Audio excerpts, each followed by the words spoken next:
शुक्रगुजारी करेगा, सारा कुछ जाता है भाई। ए हुण इत्थे बेवकूफी दे ख्यालात ते चंगे ख्यालां दा पता लगना जी। खुदा का कलाम बयान कहता सारा कुछ जाता रहा, अब भी शुक्रगुजारी करेगा। हुण भी पादरियां नूं इजाजतां देई जांदे जे, हुण भी दुआवां कराई जांदे, हुण भी परस्तारां नूं बुलाई जांदे जे।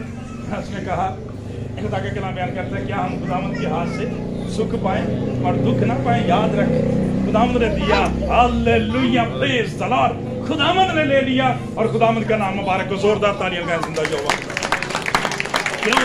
बल्कि वो तो यहाँ तक कहता है कि मैं जानता हूँ मेरा मकसद देने वाला जिंदा है। मेरे बदन के बर्बाद हो जाने के बाद भी मैं अपने इस बदन में से खुदावंद को देखूंगा, मेरी आंखें देखेंगी। यहाँ तक खुदा का कलाम बयान करता है वो वफादार रहते हैं, जान देने तक भी वफादार रहे तो मैं तुझे जिंदगी का ताज दूंगा। जब हम कलाम खुदा में देखते हैं बुजुर्ग हबक्कूक को, तो वो खुदा का कलाम कहता है अयूब की तरह से जीरो पे ही लोग क्यों ना पहुंच जाएं, वो तब भी खुदा के नाम को इज्जत और जलाल देते हैं, तब भी खुशी से गुजारते हैं। वो तो कहता है कि अगरचे अंजीर का दरख्त ना फूले, ताक में फल ना लगे, जैतून का हासिल ज़ाय हो जाए, और खुदा का कलाम बयान करता है कि खेतों में कुछ पैदावार ना हो, भेड़खाना से भेड़ें जाती रहीं, तबेलों में मवेशी न रहें, तो भी even then in spite of that, इसके बावजूद खुदा का कलाम ये बयान करता है मैं खुदामद से खुश हूँगा, खुदामद से खुश हूँगा और अपने निजात बख्श खुदा से खुश वक्त रहूँगा। मेरे अजीजों, खुदा का कलाम बयान करता है अब वक्त इतनी इजाजत नहीं देता कि बुजुर्ग सुलेमान का जिक्र कर सकूं, वक्त इजाजत नहीं देता कि दानियल की शुक्रगुजारी का जिक्र कर सकूं, बुजुर्ग मूसा, बुजुर्ग अब्राहम का जिक्र कर सकूं, लेकिन खुदा का कलाम इन अच्छे लोगों के तरफ से ये जानता है कि क्यों उन्होंने ऐसा किया। रसूल आज़म ने इस भेद को खोला। वो कहते हैं कि कौन सी चीजों में मसीह की मोहब्बत से, क्या मुसीबत या तंगी या जुल्म या खतरा या नंगापन या तलवार? खुदा का कलाम बयान करता हूं तो दिन भर तेरी खातर पेड़ों की तरह से ज़िबा किए जाते हैं, मारे जाते हैं, तो अभी फतह से बढ़कर गलबा हासिल होता है। Praise the Lord, hallelujah. खुदा का कलाम बयान करता है ये लोग वाकिफ थे, लिहाजा खुदा का कलाम बयान करता है कि शुक्रगुजारी करते रहे, उसका नतीजा उनकी जिंदगियों में बरकत की सूरत में आया, तंदुरुस्ती की सूरत में आया, शफायाबी की सूरत में आया और बहाली रेस्टोरेशन की सूरत में आया। लिहाजा आज जो लोग खुदा को जानते हैं वो शुक्रगुजारी करते हैं, और ये शुक्रगुजारी करते हैं मेरे अजीजों, उनकी जिंदगियों में रेस्टोरेशन आती है, बढ़ोतरी आती है, बरकत आती है, और वो खुदा के साथ साथ चलते और बढ़ते जाते हैं।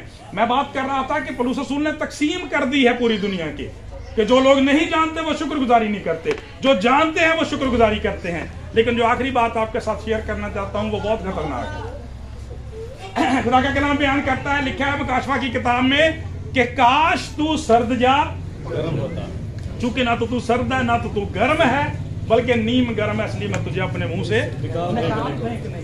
बहुत खतरनाक सिचुएशन केड़ी भाई। खुदा का कलाम हमें ये बयान करता है जब बनी इसराइल को देखते हैं मुस्लिम मुल्क मिस्र से निकाले गए, बहुत सारे लोग जैसे बुजुर्ग मूसा के साथ थे, परस्तश करने वाले थे, शुक्रगुजारी करने थे, नारे लगाने वाले थे। तो कुजदा साहब किताब की सी, हुण खाना की है, हुण पीना कित्थों आ? ਉਹ खुले आसमान थले भाजी सानू लै आयो बुजुर्गो, हुण इत्थे सानू मारना जे, वो कबरां उत्थे नहीं चंगियां, ओही हांडियां। इंसान की, गौर से सुने, तवज्जो से, मेहरबानी से, इंसान के नाशुक्रेपन की दलील देखे। गुलामी में रहना कबूल करता है, गुलामी में रहना, अपनी गुलामी, काश हम वहीं मर जाते, क्या कहवा कब्रें दोस्तों सैर। खुदा बचाना चाहता है, खुदा बढ़ाना चाहता है, बरकत देना चाहता है, लेकिन ये यहाँ पे लोग क्या करते हैं? खुदा का कलाम, और खुदा ने उनकी सोच और ख्याल से भी बढ़कर काम किया, वहीं पे उनको मन मुहैया किया और बेयाबान में गोश्त मुहैया किया। हालेलुया। जहां नहीं है वहां से काट लेता है, और जहां पैदा नहीं होता वहां पे बोता है और उगता है। खुदा का कलाम कहता है पत्थरों को भी हुक्म दे तो वो रिज्क मुहैया करना शुरू कर देते हैं। आमीन। खुदा का कलाम ये बयान करता है, लेकिन उनके दरमियान एक मिली जुली भीड़ थी जिसकी मैं बात कर रहा हूँ, ठीक है। आज ईमानदार आज भी ज्यादा साहब किताब नहीं, सारी टाइटल लगे ने मसीही ने, नाम भी मसीही ने, ठीक है, घर भी मसीही ने, चर्च भी कभी कभी गिड़ा ला लेंगे, जे कितने मौका मिल गया गीत शीत भी गा लेंगे, बाइबल मुकद्दस भी घर च रखी है, लेकिन पढ़ने का टाइम नहीं। खुदा का कलाम ऐसे नामनाहद मसीहियों के ताल्लुक से कहता है कि उन्होंने खुदा को जान तो, ये सिचुएशन खतरनाक है मेरे चीजों। क्यों? खुदा ऐसी हालत को पसंद नहीं करता। बाइबल मुकद्दस के अंदर बहुत सारे ऐसे वाकयात हैं, सिर्फ एक की तरफ आपकी तवज्जो दिलाना चाहता हूं, बाकी आप खुद गेस करेंगे। खुदा का कलाम ये बयान करता है कि जब खुदा के लोगों ने खुदा की नाफरमानी की, ना शुक्रापन उनकी जिंदगियों में आ गया, खुदा ने फिर, खुदा का कलाम बयान करता उन्हें छोड़ दिया और दूसरे गैर कौमों की गुलामी में चले गए। आपको पता है नबूकदनेस्सर का नाम आप सबने सुना हुआ है, बाबल का ये बड़ा जबरदस्त बादशाह था, खुदा ने उसको इस्तेमाल किया अपने लोगों की असलाह के लिए, तरबियत के लिए। लेकिन खुदा का कलाम कहता जब वो सीर करके ले गया, उसके दिल में घमंड समा गया, गरूर समा गया, समझने लग गया कि आ सारा कुछ मेरा ही है जी। ऊपर चढ़िया, महल के ऊपर टहल रहा था, देख के कहने लगा कि वाह this is the great Babylon, क्या ये अजीम बाबल जो है ये मैंने नहीं बनाया, मेरी कुव्वत और तवानाई के सब चश्मा नहीं है, कितने मेरे घोड़े, कितने मेरे रथ हैं। खुदा का कलाम बयान करता है, ख्वाब में उसको दिखाया गया ये सारे का सारा ख्वाब, बुजुर्ग दानियल से बयान किया और उसने जवाब दिया। खुदा फरमाता है, खुदा का कलाम बयान करता है कि जब वो इस तरह का घुमंड और गुरूर के तकब्बर की बातें करता है, खुदा का पाक कलाम ये बयान करता है, ख्वाब उसको दिखाया गया कि एक दरख्त जो है वो बहुत बुलंद होता है, उसकी चोटी आसमान तक जा पहुंचे, परिंदे उसकी शाखों में और चरिंदे उसकी छांव में बसेरा करते हैं। फिर कहता है अचानक मैंने देखा कि उस दरख्त को काट दिया गया, लेकिन खुदा ने कहा कि इसके कुंदे को रखा जाए, इसके टूट को रहने दिया जाए, और उस पर जो है वो चांदी की तारों से, लोहे की चांदों से उस पर हल्का बना दिया जाए ताकि उसको महफूज रखा जाए। What does it mean? खुदा का कलाम कहता है उसके बाद उसके बाद दहशत छा गई। जब बुजुर्ग दानियल को बताया तो उसने कहा बादशाह सलामत, वो शख्स तू ही है, तुझे खुदा ने बढ़ाया, सरफराज किया और ऐसा इख्तियार किया कि जो तू चाहे जिसके साथ करे, जिसको चाहे इज्जत दे, जिसको चाहे तो जिल्लत दे, लेकिन तेरे दिल में घमंड सा आ गया, छुपा गया। खुदा का कलाम कहता अब खुदा का फैसला सुन, कुदसी कहता अब खुदा का फैसला सुन कि तुझे इंसानों में से हाँक कर निकाल देंगे, इसलिए कि तूने खुदा को जान तो लिया, कुदरत को जान तो लिया कि तुझे अपने जलाल के लिए इस्तेमाल किया, अपनी कुदरत के लिए, अपने काम के लिए इस्तेमाल किया, लेकिन तूने समझा ये सारा कुछ मेरा ही है, मेरे ही जोरे बाजू से ये सारे का सारा कुछ हो गया। तुझे निकालेंगे, जानवरों जैसी तेरी शक्ल हो जाएगी, 7 साल तक तू भूसा चरेगा। और खुदा का कलाम बयान करता है तब तेरी अकल तुझ में वापस आई। ऐसे वही गल लिखी, उन्होंने खुदा को जान तो लिया है, और जिस यरूशलेम ਨੂੰ फतह करने के ख्वाब देखता रहता ਹੁੰਦਾ ਸੀ, खुदा ने भेजा तो मिनटा च काम सारा हो गया। खुदा का कलाम बयान करता, लेकिन खुदा ਨੂੰ जलाल नहीं दिता, खुदा की कुदरत उन्होंने नहीं देखा, बल्कि उन बेसमझ दिलों पर अंधेरा छा गया। इसलिए खुदा का कलाम ये बयान करता है वो बातिल ख्यालात में पड़ गए और उनके बेसमझ दिलों पर अंधेरा छा गया, इसलिए कि वो अपने आप को दाना जताकर बेवकूफ बन गए। अज के लोगों की यह बड़ी जबरदस्त मिसाल जो कलाम मुकद्दस के अंदर, अज असीं अपने आप को सिविलाइज, एजुकेटेड, पता नहीं किहड़े किहड़े खूबसूरत नाम देते, लेकिन खुदा के कलाम का सानू कोई पता नहीं, कोई समझ नहीं। ਜਿਹੜੇ ਜਿਹੜੇ कवानीन बदकारी ਦੇ ਅੱਜਕੱਲ ਤੁਸੀਂ ਵੇਖ ਰਹੇ ਹੋ दुनिया के अंदर पास होने, ये पढ़े लिखे लोगों के काम है, वो दाना जताकर बेवकूफ बन गए। क्यों? खुदा का कलाम ये बयान करता है उन्होंने खुदा को जलाल देने की बजाय खुदा के जलाल को फानी इंसान, परिंदों और चौपायों और कीड़ों मकोड़ों की सूरत में बदल दिया। ऐ उन्हों का हाल, ਇਹ 2 नंबर लोग ਜਿਹੜੇ ਨੇ, ਇਹ नाम नहाद मसीही, इधर भी गीत गाए जा रहे, इधर भी लम्मा सारा हालेलुया, ठीक है, उधर भी वही हिसाब किताब ना ठठाल खुदा पसंद नहीं करता। उन्होंने खुदा को जलाल देने की बजाय इंसानों को जलाल देना शुरू कर दिया। खुदा का कलाम ये बयान करता है इंसानों को जलाल देना शुरू कर दिया। कलाम मुकद्दस में फिरौन को देख लें, नबूकदनेस्सर को देख लें, और बहुत सारे बड़े, उन्होंने खुदा बना दिया। कलाम में क्या लिखा है?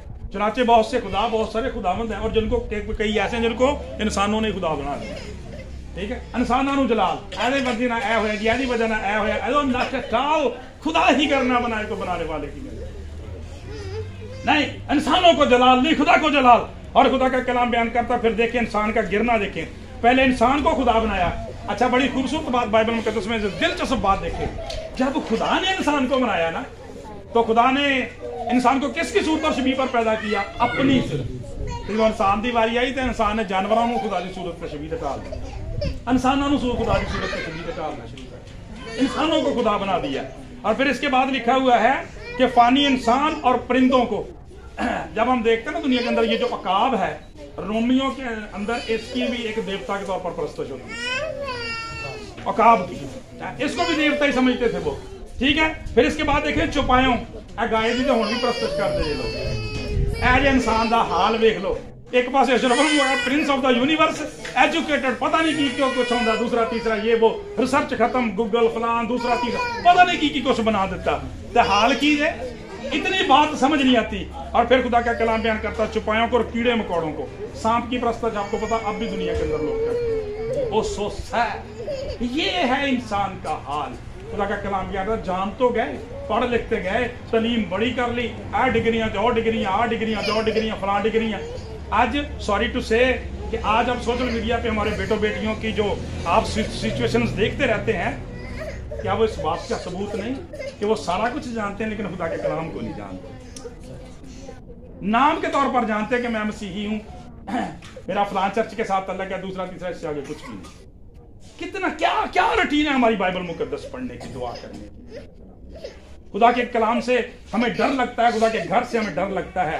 और मेरे अजीजों, इसलिए आज खुदा का कलाम बयान करता है कि नबूकदनजर का जो हाल हुआ, खुदा ने उसे जलील किया, 7 साल तक उसने लिखा, तब उसकी अकल उसमें वापस आई, फिर उन्हें समझ आई, फिर उन्हें पता लगा कि किधर नहीं जाना। खुदा का कलाम ये बयान करता है। इसलिए मेरे अजीजों, जो आखिरी बात आपके साथ शेयर करना चाहता हूँ वो ये है कि जब हम खुदा को जान लेते हैं, उसके मुताबिक शुक्रगुजारी नहीं करते, तो इसका नतीजा बहुत खतरनाक है। इसका नतीजा देखने क्या लिखा है। इस वास्ते खुदा ने उनके दिलों की ख्वाहिशों के मुताबिक उन्हें नापाकी में छोड़ दिया।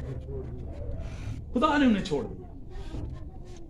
तो अंदाजा कर लो कि जिन्हों खुदा छड़ देवे ਉਹਦਾ कोई होर सहारा हो सकता, ਉਹਦੀ कोई होर मदद हो सकती, ਉਹਦਾ कोई होर हल हो सकता है। बाइबल में कहते वेख लो खुदा ने जिन्होंने छड्डिया उन्होंने लोगों का हाल की हशर की बनया। जो बनी इसराइल ਨੂੰ ਛੱਡਿਆ ਤੇ गैर कौमां, ਪਹਿਲਾਂ 7 ਕੌਮਾਂ ਨੂੰ खुदा ने उन्होंने सामने मार मार के ਕੱਢਿਆ। एक रास्ते जो है 7 रास्ते चो भजाया, बाद ये जो आफत आ गई हैं। क्यों? खुदा को छोड़ दिया। तूने अपनी पहली सी मोहब्बत छोड़ दी है, खुदा का कलाम बयान कर। इसलिए खुदा ने उसे छोड़ दिया। क्यों छोड़ दिया? लिखा है इसी सबब से खुदा ने उनको उनकी गंदी शहवतों में छोड़ दिया। क्यों?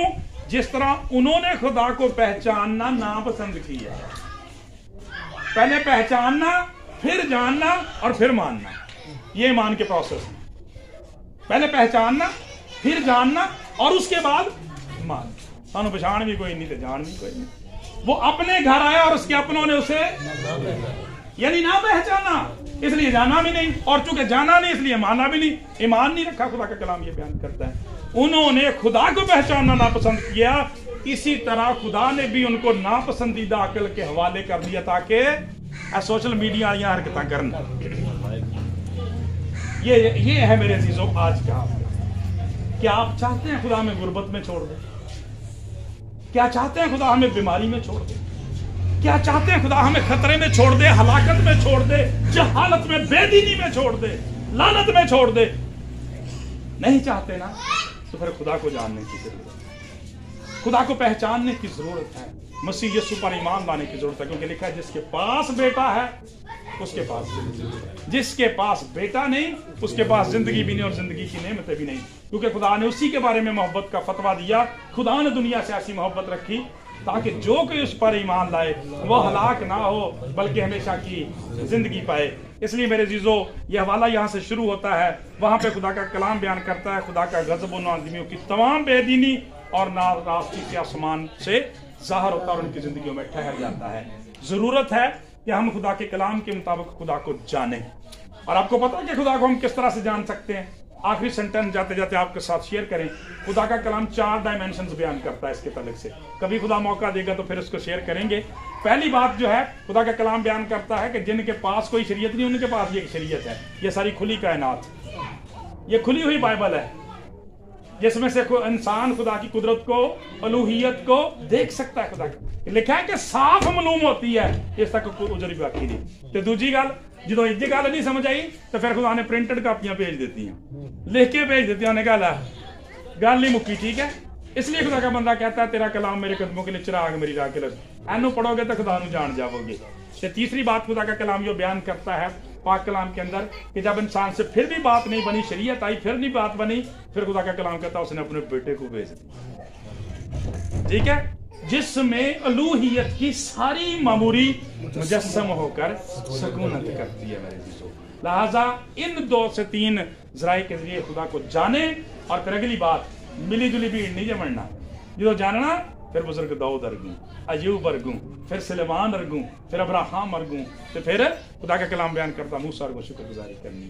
खुदावन से दुआ है कि इस कलाम के वसीला से हम सबों को बने। मैं चाहता हूँ कि जोरदार तालियां खुदा को दिला।